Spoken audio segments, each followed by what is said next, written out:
이 자리에 부좌현 민주통합당 국회의원 나오셨습니다. 안녕하십니까? 네, 안녕하세요. 예. 이제 저희 시사 21을 통해서 국회의원으로서는 처음 인사를 드리게 되는데, 네. 먼저 우리 청취자 여러분들께 인사부터 좀 해주시죠. 예, 우리 경기방송 애청자 여러분, 반갑습니다. 예, 저는 안산 단원을 지역 국회의원 부좌현인데요. 예, 즐겁고 행복한 주말 보내시기 바랍니다. 그리고 혹시 지금 운전하고 계시는 분 계시면 안전 운전하시기 바랍니다. 반갑습니다. 예.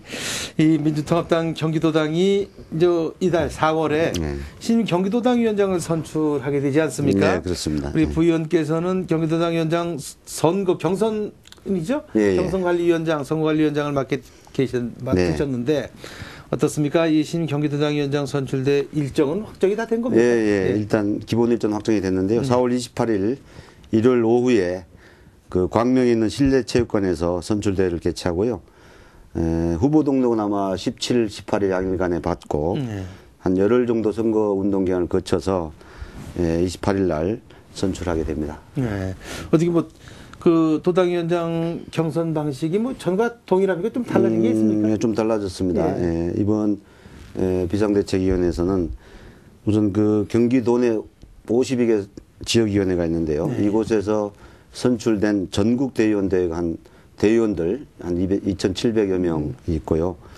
우리 경기도 내에 권리당원이 한 3만여 명이 있는데요. 이 전국 대의원 50%, 권리당원 50% 이 비율로 투표를 하게 되는데요.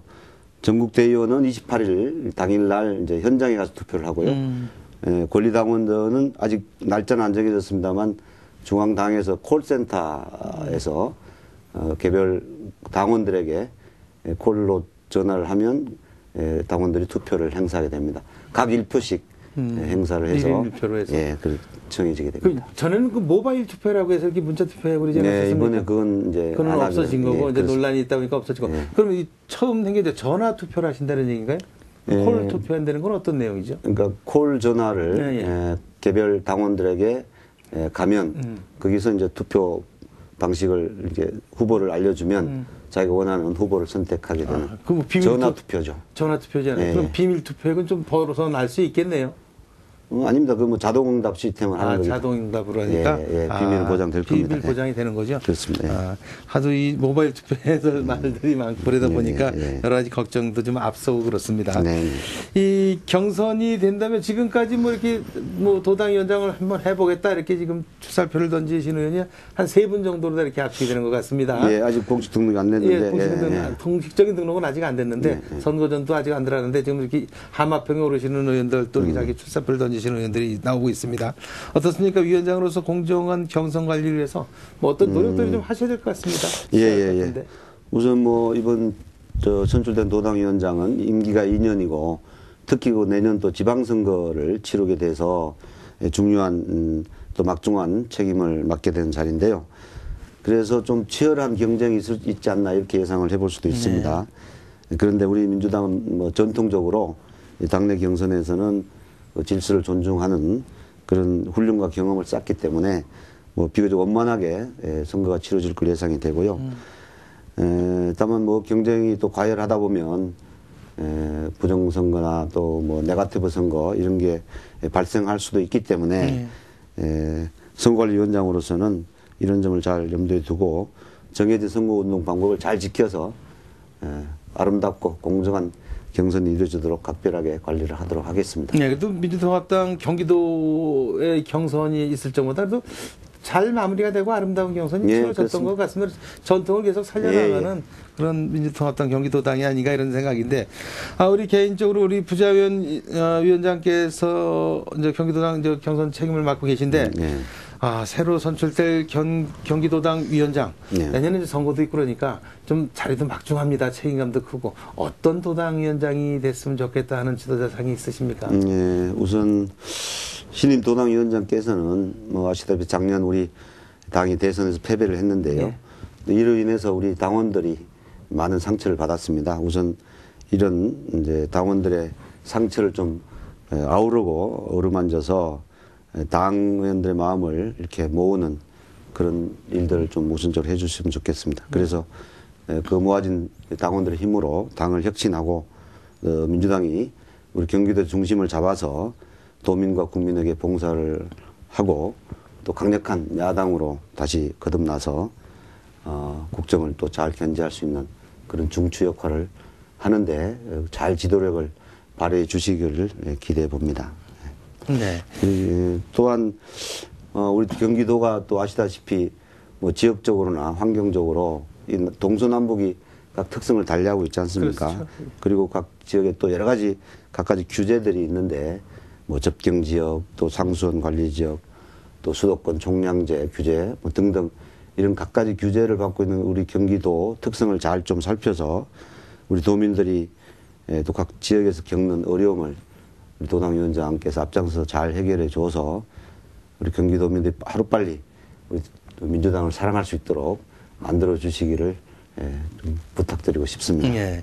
우리 부자위원장께서는 경기도의원 출신이고 그래서 경기도를 뭐 구석구석 뭐 너무나 잘 아시기 때문에 뭐 위원장도 좀 잘 해내실 것이라 보고요. 아무쪼록 아름다운 경선으로 마무리가 될 수 있도록 기원을 좀 드리겠습니다. 예. 그 전국 얘기 좀 한번 얘기해 보겠습니다. 최근에 이제 박근혜 정부가 출범을 하고 나서 인사 파문으로 참 홍역을 치르고 있지 않습니까? 네, 그렇습니다. 야당 국회의원으로서 박근혜 새 정부에 특히 뭐 주문 좀 하시고 싶은 부분이 있다면 어떤 게 좀 아쉽다고 생각하십니까? 예. 우선 저희로서는 그 대선 패배에 대해서 네. 참으로 국민들이 죄송스럽고 또 안타까운 심정인데요. 그런데 기왕 이제 박근혜 대통령께서 당선이 됐기 때문에 국민을 위해서 새 정부가 잘 해주기를 바란 것도 사실인데요. 그런데 이제 당선과 또 정부 출범 이후에 지금까지 박근혜 정부가 보여준 모습을 보면 참으로 실망스럽고 또 걱정을 하지 않을 수가 없습니다. 네, 말씀하신 대로 새 정부가 들어서서 대통령께서 한 인사 많은 문제가 발생을 했는데요. 뭐 돌이켜보면 김용준 전 국무총리 후보자 네. 뭐 1월 29일입니다만 사퇴를 한 것을 시작으로 해서 뭐 이후에 국민들이 보기에 참 용인하기 어려운 갖가지 이유로 무려 7분의 고위공직자 후보자들께서 이 낙마를 하는 파문을 겪지 않았습니까? 네. 참으로 안타까운 일인데요. 그런데 이런 사태의 책임은 분명히 박근혜 대통령 본인에게 있다고 생각을 합니다. 뭐 일각에서는 뭐 청와대 검증 시스템에 뭐 문제가 있지 않나 이런 이야기를 합니다만 제가 보기에는 우선 박근혜 대통령께서 그 소통을 제대로 하지 않았기 때문에 네. 이런 문제가 발생을 했다고 생각을 하고요. 특히 그 소통과 국민 대통합을 아주 강조해서 대통령에 당선되지 않았습니까?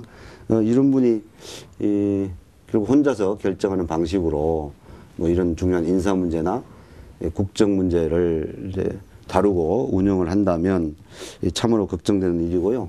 특히 이 문제는 과거 우리 이명박 대통령을 되돌아보면 그 소통 문제 때문에 국민들 그 겪은 고통과 경험이 오죽합니까? 이렇기 때문에 우선 바라건대는 국정 파트너인 야당과 또 정치권과 잘 소통을 하고 국민들과 소통하는 자세부터 좀 가졌으면 좋겠고요.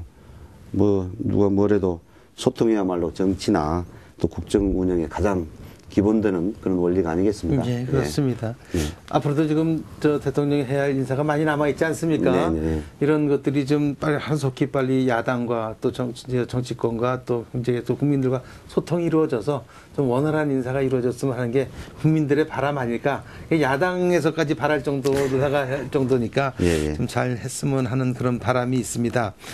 그런데 우리 새 정부 들어서 주요 국정과제 키워드로 창조 경제, 또 경제 민주화 이렇게 두 개의 키워드를 꺼내 들었습니다. 네. 창조 경제에 대해서 지금 여당 내에서도 좀 논란이 있습니다만은 이 미래 성장 동력 확보와 함께 복지 등의 분배 정책을 좀 바꿔야 한다. 이제 이런 걸 하려면 이런 얘기인데 어떻습니까? 우리 부자연께서 볼 때 이런 정책적 방향 이게 좀 바르다 이렇게 보실 수 있는 겁니까? 어떻습니까? 예, 우선 창조 경제부터 말씀을 드리면 예. 며칠 전에 있었던 그 미래창조과학부 장관 인사청문회에서도 문제가 됐습니다만은 창조 경제 이 개념부터 그 정부와 새누리당이 지금 갖고 있나 하는 이제 의문을 많은 국민들이 갖지 않습니까?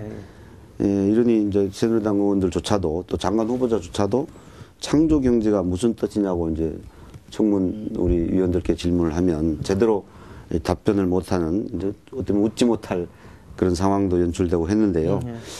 이렇게 내용이 없이 겉모양만 이제 번지르하게 치장을 하는 이런 경향이 혹시 있지 않나 이렇게 보이고요.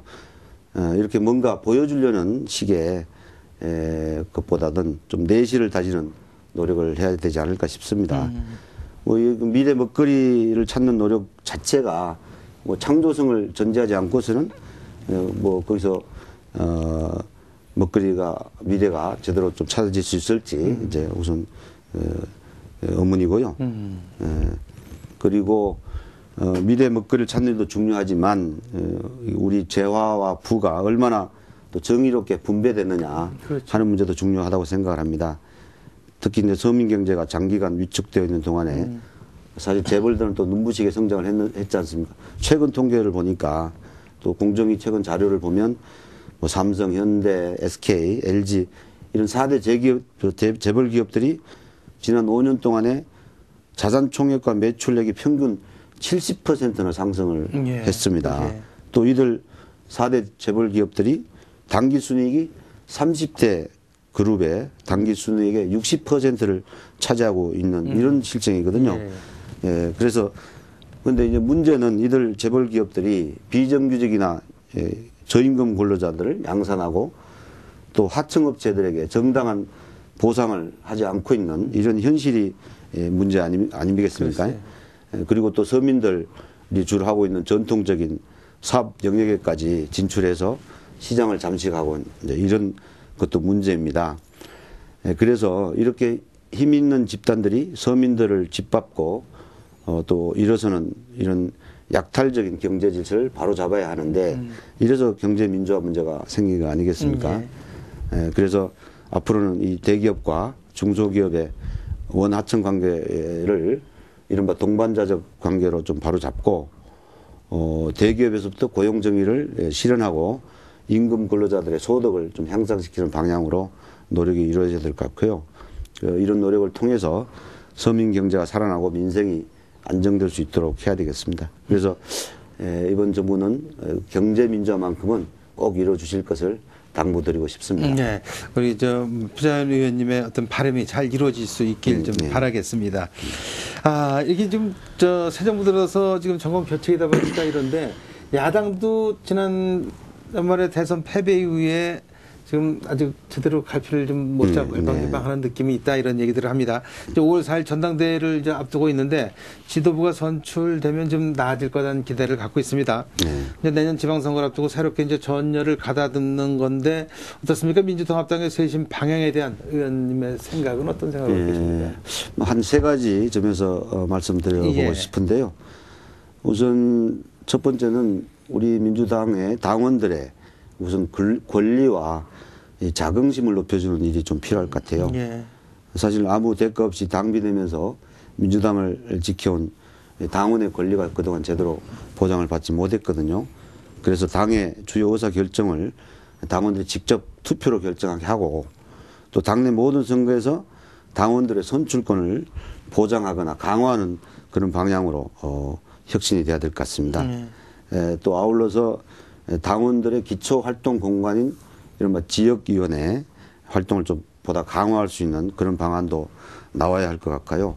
이렇게 한마디로 이제 정당 민주주의가 좀 확실하게 철저하게 구현할 수 있는 그런 시스템을 확고히 하는 것이 우선 혁신의 출발이라고 생각을 하고요.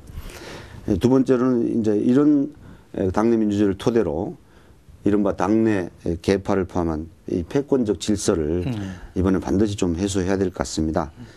이런 게 뭐 선언만 한다고 되는 일은 아니겠습니다만은 이번에는 무조건 능력과 또 탕평을 원칙으로 해서 당직을 인선하고 또 원칙에 따라 당이 운영될 수 있도록 함께 노력을 해야 될 것 같습니다. 특히 이제 공직이나 당직 후보 선출 과정에서 그 공정성과 객관성을 확보해서 모든 당내 이런 자리에 신인이나 능력 있는 이런 인사들이 진출할 수 있는 그런 기회가 확보돼야 될 것 같고요. 또 마지막으로는 그 정치권이 이제 국민에게 봉사할 수 있는 그런 일과 관련이 없는 이른바 기득권 이런 게 있다면 또 철저히 내려놓는 일도 하는 것이 혁신의 내용이라고 생각을 합니다. 뭐 이런 것은 뭐 국회의원은 물론이고 선출직 공직자나 당직을 갖고 있는 모든 사람들에게 해당하는 것인데요. 한마디로 국민들의 눈높이에 맞지 않는 그런 특권들은 이제 모두 포기하겠다는 그런 각오로 혁신이 이루어졌으면 좋겠습니다. 네. 뭐 특권 포기 말씀하셨으니까 좀 한 가지 첨언을 더 여쭙자면은 이번 전당대회에서도 상당히 이슈가 될 수 있을 겁니다. 내년에 지방선거를 앞두고 그 지방선거에서 공천제 얘기가 많이 나오지 않습니까? 공천제 폐지에 대한 우리 부의원님의 어떤 생각이십니까? 예, 뭐 저는 개인적 소신으로는 그래도 정치의 그 책임성 또 우리 대의민주주의에 있어서 대표성을 확보하기 위해서는 기본적으로 정치 영역, 뭐 지방 정치도 마찬가지입니다. 정치 영역에서는 당의 책임하에 공천을 하고 또 그 과정에서 좋은 공직 후보자가 걸러져서 국민들에게 봉사할 수 있는 정당 공천제를 기본적으로 유지돼야 되는 게 개인적 소신으로 생각을 합니다. 근데 이제 현실적으로 우리 당이 지난 대선 과정에서 공식 저희 후보가 그 공천제 문제에 관해서 이제 공약한 바도 있고 또 당내에 또 서로 또 이 다른 의견들이 사실 혼재해 있는 것 같습니다. 그렇죠. 이런 문제들을 좀 공론화 과정을 거쳐서 한번 좀 다뤄줄 필요는 있다고 생각합니다. 어쨌든 그 내년 선거에서 상당한 이슈가 될 가능성이 상당히 높은 그 정책 사업 아닌가 이런 생각이 돼서 좀 말씀을 나눴고요. 그 지역구 얘기 좀 나눠보겠습니다. 우리 부자연 의원님의 지역구가 안산 단월 을 지역인데 여기가 이제 대부도 대부동이죠. 이제 대부도라고 저희 속칭 얘기를 하다면 이제 고잔동, 호수동 이쪽으로 알고 있습니다. 여기 지역구가 좀 이 바다도 껴 있고 공단도 있고 막 이렇게 혼재되어 있는 것 아니겠습니까? 좀 이쪽에 공약 사업이라는 게 좀 꿈이 원대하고 클 것 같습니다. 우리 부자연님 어떤 고민들을 하고 계십니까? 하여튼 우리 대부도는 우리 안산의 보배인데요. 경기도의 보배입니다. 그렇습니까? 그렇습니다. 아시는 바치인데 안산에는 대부다는 아름다운 이제 곳이 있는데요. 수도권에서는 가장 잘 발달된 갯벌이 있고 아름다운 또 해안선을 가진 곳입니다. 또 그 바다 향기 테마파크라고 최근에 조성이 됐고 또 아름다운 해솔길 또 조력발전소 또 구봉도 낙조 등 훌륭한 관광 인프라가 잘 또 구축도 되어 있습니다. 아마 연간 한 510만 대 차량이 이제 대부도를 통과하고 있고 관광객은 최소 100만 명에 이르는 것으로 추정되고 있거든요. 근데 이런 여건을 잘 활용하고 발전시켜서 대부도를 수도권의 대표적인 해양 생태 관광 거점으로 육성을 해야 하고 이런 부분에 대해서는 안산시도 충분한 의지를 갖고 있어서 서로 논의하고 협력을 하고 있습니다. 그래서 이걸 꼭 좀 발전시켰으면 좋겠고요. 그렇지만 무엇보다 중요한 점은 사실은 대부도가 살기 좋은 고장으로 또 바뀌어야만 합니다. 아무리 뭐 관광객이 많이 찾아와도 사실은 그 지역 주민이 못 살고 불편하면 무슨 의미가 있겠습니까? 그래서 대부도 주민들이 영위하고 있는 산업 주로 이제 농업업이든 업인데요. 이런 산업이 잘 발전을 하고 또 자연 환경을 해치지 않으면서도 쾌적한 주거 환경이 조성되도록 하고 또 수도나 가스 같은 기반 시설 이런 것들을 잘 갖춰진 대부도를 동시에 만들어야 한다고 생각을 합니다. 이렇게 주민들이 잘 사는 대부도가 만들어져야 사람과 돈이 따라 들어오고 대부도가 발전하는 그런 시너지 효과를 낼 수 있다고 생각을 합니다. 요즘 경기가 상당히 어렵고 막 그러는데 대부도 쪽은 그래도 주말이면 관광객들이 많이 와서 좀 활성화되고 그런다는 얘기도 들리는데. 이제 보면서 조금 이제 나아지고 있습니다만 전체적 경기가 어려워서 많이 어려움을 호소하고 있습니다. 우리 의원님이 좀 많은 노력을 기울이시고 또 이웃 이신 화성과도 좀 연계해서 할 수 있는 방법도 좀 있고 그래야 될 것 같습니다. 또 이 안산하면 참 교통 문제 얘기 안 할 수가 없는데 수도권 철도 교통 허브로 안산을 만들겠다 이런 큰 구상을 갖고 계신 것으로 알고 있습니다. 지금 신안산선이라든지 소사원시선, 수인선 이런 것들을 이렇게 있는 그런 구상이다 이렇게 보여지는데 이게 사실은 말은 쉬운데 만만치 않은 사고 아니겠습니까? 어떻습니까? 지금 친척이 어떻게 좀 말씀하신 대로 잘 돼가고 있습니까? 그 문제는 우선 정확한 개념부터 말씀을 드리자면요. 그 안산에 있는 중앙역을 이제 안산 지역 대중교통의 허브로 육성하겠다 이런 구상인데요. 우선 2016년도에 수인선이 개통이 되고요.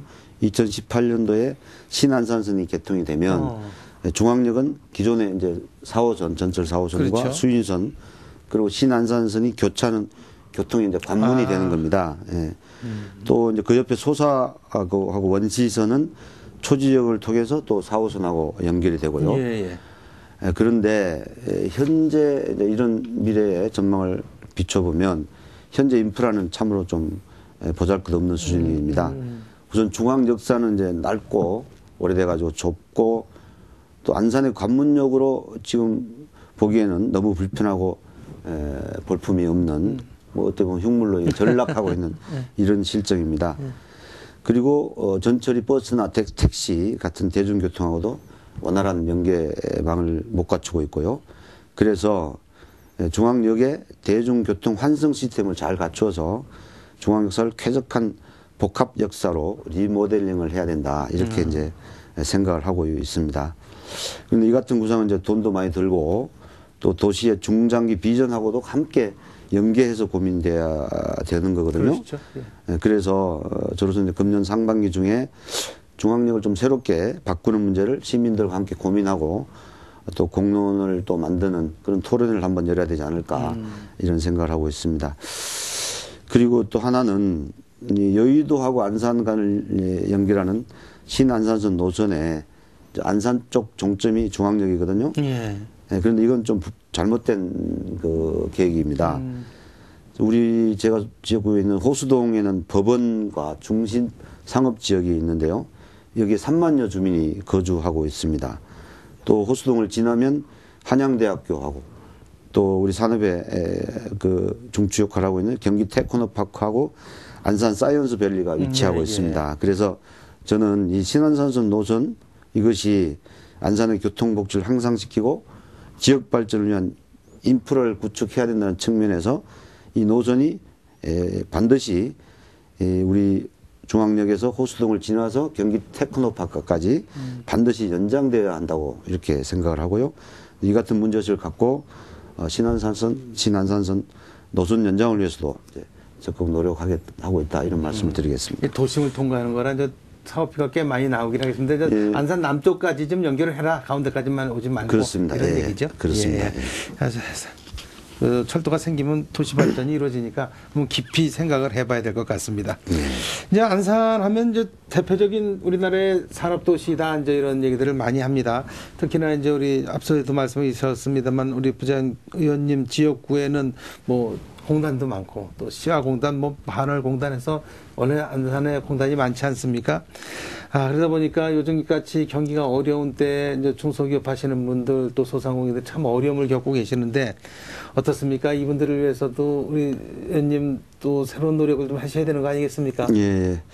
뭐 노력도 하고 있고요. 또 작년에 조금의 성과도 좀 있다고 보고 드리겠는데요. 저는 이제 국회에서 우선 지식경제위원회로 활동을 하고 있습니다. 관련해서 우선 우리 반월 시화 산업단지 관련 활동부터 좀 말씀을 드리면 아시다시피 이 반월 시화공단은 정부에서 가장 큰 국가산업단지입니다. 그렇죠. 근데 이 국가산업단지는 국가가 조성을 하지만 준공이 되면 그 기반시설은 그 소유권을 지자체로 이관하게 됩니다. 그래서 지자체가 이 산업단지 기반시설을 유지 보수하고 또 확충하는 책임을 갖게 되는데 사실 지자체 열악한 재정 여건에 비추어서 이 산업단지에서 요구되고 있는 여러 가지 필요한 사항들을 제대로 해결해 줄 수가 없습니다. 그래서 우리 반월 시화공단도 도로나 주차장 또 가로등 이런 같은 기반시설이 이제 오래돼 가지고 낡거나 부족해서 이제 입주 기업들의 영업활동, 그 경영활동에 걸림돌로 작용하고 있는데요. 그래서 저는 이제 이 국가산업단지 기반시설 유지 보수 또 그리고 또 확충에 소요되는 비용을 국가가 부담하도록 하는 그런 노력을 해왔는데요. 아마 금년 중에 좀 가지적 성과를 좀 보여줄 수 있을 것 같습니다. 또 하나는 이제 뿌리 산업이라고 있는데요. 6개 분야의 뿌리 산업이 있는데 이 진흥을 위해서 좀 노력한 말씀을 드리겠습니다. 반월 시화공단에도 약 2,300여 개의 뿌리 산업, 뿌리 기업이 있습니다. 이 기업들이 이제 적극적 진흥을 위해서 아직은 좀 뭐 성과를 자랑하기는 이릅니다만 작년에 이 진흥을 위한 국고 예산을 좀 확충하는 데 노력을 했고요.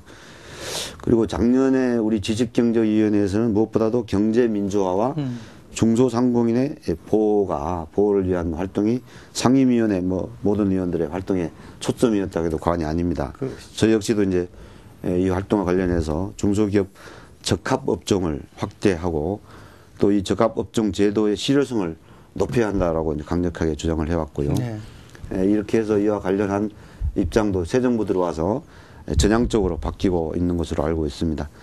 그리고 뭐 잘 아시다시피 대형마트 문제로 해서 월 이틀간 휴업을 하고 영업시간도 밤 10시까지도 제한하는, 그리고 또 입점 예고제를 의무화하는 유통산업발전법, 이것을 이제 새누리당과 합의해서 처리를 해가지고 이제 올 4월 23일부터 시행에 들어가는 뭐 이런 몇 가지를 또 성과로 뭐 굳이 말씀드리겠습니다. 예. 뭐 대기업은 지금 잘 되고 있다고도 그러는데 일단 뭐 중소기업이 잘 되고 잘 살아야 우리 바닥 경제가 살고 지역 경제가 활성화된다. 저는 이렇게 보고 있기 때문에 우리 의원님의 노력이 한층 필요할 때가 아닌가 이런 생각이 듭니다. 열심히 하도록 하겠습니다. 많이 좀 노력해 주실 걸 당부드리고요. 말씀 나누다 보니까 또 그 준비된 시간이 다 돼가고 있습니다. 끝으로 이제 못다 하신 말씀 있으시면은 마무리 인사 삼아서 말씀해 주시죠. 예, 우리 경기도민 여러분 그리고 안산 시민 여러분, 안산 단을 지역 국회의원 부자현입니다. 지금 뭐 우리 민주당이 매우 어려운 처지에 있습니다. 지난 총선과 대선에서 정말 많은 분들이 저희를 지지해 주셨는데 좋은 성과를 내지 못한 점을 깊이 반성을 하고 있습니다. 시민 여러분이 보시기 아직은 부족해 보이시겠지만은 우리 당은 반성하고 쇄신해서 다시 국민 여러분께 사랑받을 수 있는 정당으로 거듭나고자 노력을 하고 있습니다. 지켜봐 주시고요. 또 우리 민주당이 현 정부가 잘못된 길을 가지 않도록 국민의 편에서 감시하고 견제하는 데도 적극 노력을 하겠습니다. 우리 어려워진 민생의 위기를 바로잡고 한반도의 평화를 또 만들어가는데 노력을 하겠습니다. 뭐 편안한 저녁 보내시고 항상 행복하시기를 기원하겠습니다. 네, 감사합니다. 네, 감사합니다. 네, 지금까지 4월 28일 열린 민주통합당 경기도당 위원장 선거관리위원장이신 부자현 민주통합당 국회의원과 말씀 나눴습니다. 부자현 의원님 오늘 말씀 고맙습니다. 네, 감사합니다. 수고하셨습니다. 네.